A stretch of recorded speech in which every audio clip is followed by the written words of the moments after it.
Where's the meat? You're spitting in my face. I don't like yellow All food. done. You finished it. Good job, Tilly. Today's going to be Matilda's first food, and I'll talk to you a little bit about how we feed our babies. Is it time to eat some food? Is it time to eat some food? Are you ready, Tilly? Are you ready? Time to eat some food.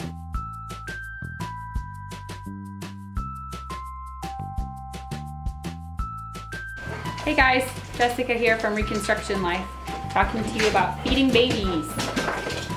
Feeding babies. Are you ready? Yeah? So in our house we wait, I guess compared to the traditional American culture as to when to feed babies.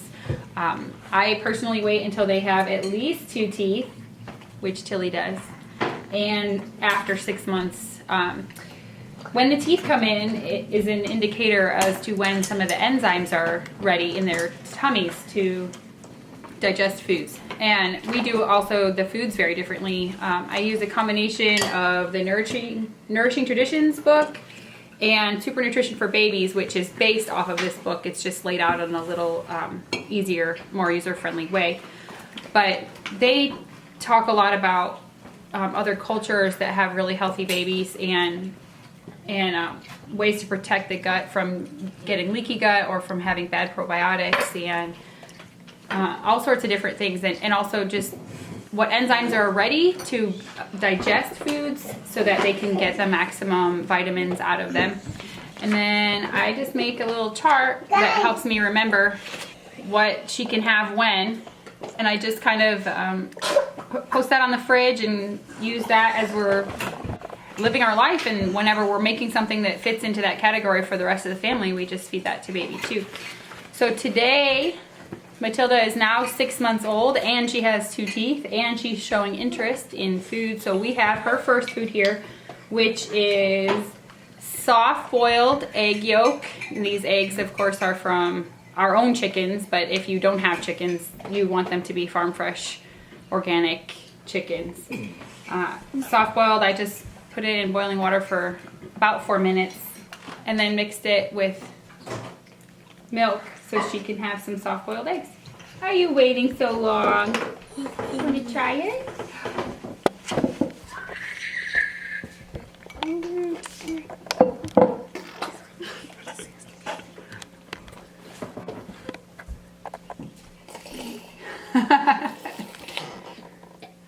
What do you think?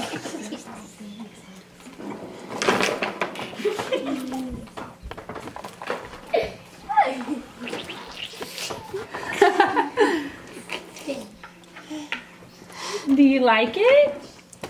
You don't know?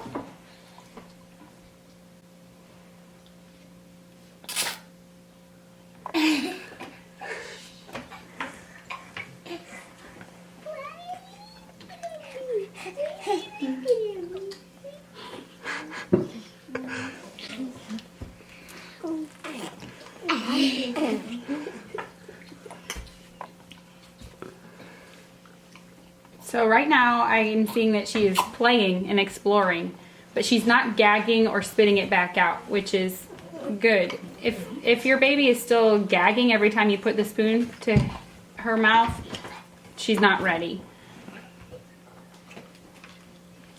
But she's experiencing new textures, and you can see she's really thinking about it. What is this? But she is swallowing and not gagging, so that's a good sign that she's ready.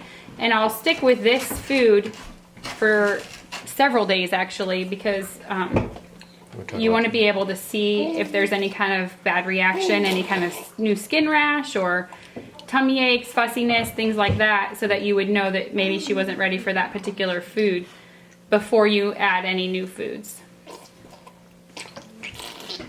And at this age, I would only feed one new food once a day, probably even for a month. So just continue with normal nursing schedule, and then at one particular meal that's the calmest for your family, that's where you would want to go ahead and try the new food.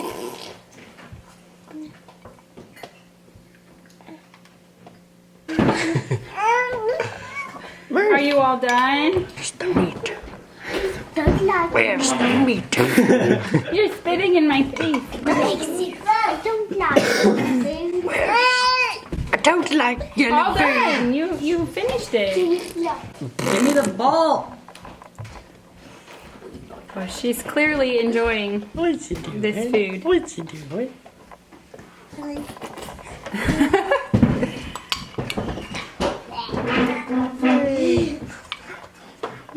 She was spitting it out. Good job, Tilly. As I had more children and started learning more about babies and nutrition, I was really kind of taken aback to how different what they actually needed was compared to what I was taught, even from the regular pediatricians. Rice and grains and things like that really should not be introduced until baby has molars. That's a lot older than typically giving them Cheerios at 5 or 6 months. They don't really need any of that stuff, and it can harm their guts. So it's a big learning curve, but it's really fun and exciting to learn these new things and see the difference in the health of the children when they eat a more traditional diet. Several years ago, I began being exposed to ideas about food. Learning that food is really more medicine than it is entertainment. And as I began to apply some of those ideas, I learned even more and saw the effects of it even in my own children. My younger children are not picky. They will eat just about anything, from onions and mushrooms to liver and not even bat an eye, because their taste buds were formed at such a young age to all sorts of varieties of food.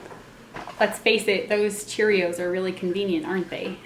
But they're not so good on baby's gut. And this way of eating, it seems like it's going to be more difficult because you can't just bring your bag of Cheerios wherever you go, waiting at the doctor's office or sitting through church. But actually, I find it to be much easier because I have less things to think about. Baby just eats right along with what we're eating whenever there's something that we're eating that is part of what is okay for them at that age. You can just feed baby right along with what you're eating, maybe taking out their food a step or two earlier, before the seasonings or something. But it's less involved than making something in separate or buying jars of baby food that you really don't even know what's in there or the quality of the food that's in there. Think of it as you're preparing baby's gut for a lifetime of eating, and what you do now affects their future. Another thing that kind of solidified this for me was when I began doing research about diet and its effects on autoimmune diseases. Bless you. Bless you. When I began doing research about the effects of diet on autoimmune diseases because of my condition, Hashimoto's, it really solidified for me the effects of food on your body and this way of eating, and just doing what I can with diet to prevent my children from having that as well. I think that our current diet setup for Americans with babies is far more to do with convenience rather than what's actually healthy. All of the snack foods are grain-based, which are not good for babies. Matilda's next food will be raw grass-fed beef liver. That sounds crazy, but it's so full of vitamins and will help set our taste buds too. If you have any questions, comment below and I can share my resources with you. Thanks for watching.